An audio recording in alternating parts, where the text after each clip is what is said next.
Assalamualaikum warahmatullahi wabarakatuh. Nama saya Safira Ratiana. Saya dari Unit 6 Ekonomi Syariah. Saya akan menjelaskan tentang teori inflasi konvensional dan Islam. Yang pertama, teori inflasi secara konvensional. A. Pengertian dasarnya. Ada beberapa istilah inflasi dalam beberapa buku ekonomi. Pada umumnya, pada buku Nutirin diungkapkan bahwa inflasi adalah proses kenaikan harga-harga secara terus-menerus. Inflasi adalah suatu keadaan di mana terjadi kenaikan harga-harga secara umum. B. Jenis-jenis inflasi. Ada berbagai jenis inflasi. Jenis inflasi dalam terbagi menjadi beberapa macam berdasarkan asal, sebabnya, dan tingkat keparahannya. Yang pertama, berdasarkan sebab. A. Demand pull inflation. B. Cost pull inflation. Kenaikan biaya produksi ini dapat timbul karena beberapa faktor, di antaranya A. Perjuangan serikat buruh yang berhasil untuk menutup kenaikan upah. B. Suatu industri yang sifatnya monopolistis. C. Kenaikan harga bahan baku industri. D. Market inflation. 2. Berdasarkan asal. A. Domestic inflation. Inflasi ini adalah inflasi yang berasal dari dalam negeri. Inflasi ini terjadi karena pengaruh kejadian ekonomi yang terjadi di dalam negeri, misalnya terjadi defisit anggaran belanja negara secara terus-menerus yang diatasi dengan mencetak uang. B. Imported inflation. Inflasi ini adalah inflasi yang tertular dari luar negeri. Inflasi ini terjadi karena kenaikan harga-harga barang ekspor seperti teh dan kopi di luar negeri. 3. Menurut tingkat keparahannya. A. Inflasi ringan. B. Inflasi sedang. C. Inflasi berat. D. hiperinflasi.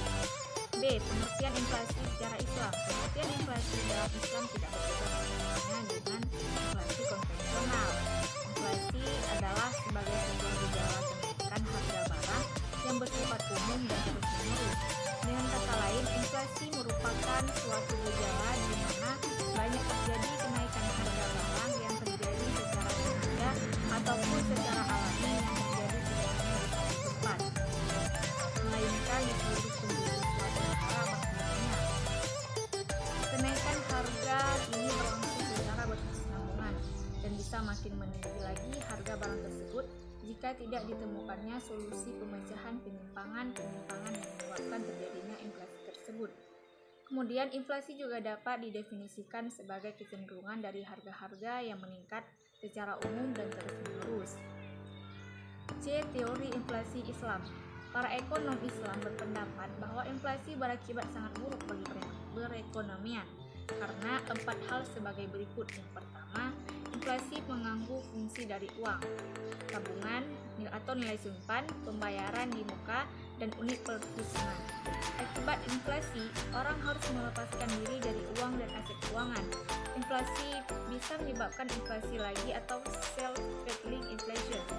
2. Inflasi melemahkan semangat menabung dan sikap terhadap menabung dari masyarakat. 3. Inflasi meningkatkan kecenderungan berbelanja terutama untuk konsumer dan barang mewah. 4. Inflasi mengarahkan investasi non-produktif, yaitu penumpukan kekayaan atau hoarding seperti tanah, bangunan, logam mulia, mata uang asing. Inflasi mengorbankan investasi ke arah produktif seperti pertanian, industrial, perdagangan, transportasi, dan lainnya. Selain itu, inflasi menimbulkan sejumlah masalah yang berhubungan dengan akuntansi. Misalnya, yang pertama, inflasi menyebabkan dilema penilaian terhadap aset tetap dan aset lancar, dilakukan dengan metode biaya historis atau metode biaya aktual. Kedua, inflasi menyebabkan permasalahan akuntansi dalam hal pemeliharaan modal real dengan melakukan isolasi keuntungan inflasioner. 3. Inflasi menyebabkan dibutuhkannya koreksi dan rekonsiliasi operasi atau indeks untuk mendapatkan kebutuhan perbandingan waktu dan tempat.